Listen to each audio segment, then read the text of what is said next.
இப்ப எப்படி இருக்கு தெரியுமா? ஒரே செகண்ட் இங்க இருந்து கீழே குஸ்டனா சிம்பிளா எல்லாம் முடிஞ்சிரும்னு தோணுது.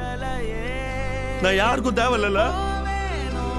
ஏன் எல்லாரும் என்ன பார்த்து ஓடுறீங்க? நடந்ததும் புரியல, நடப்பது பிடிக்கல. அது ஏன் பிரச்சனை?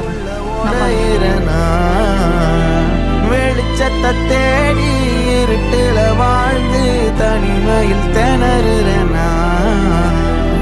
இதுதான் இனி நிஜமா?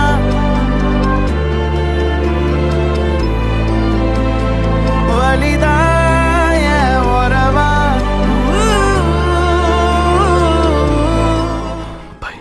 இதுதான் இனி நிஜமா?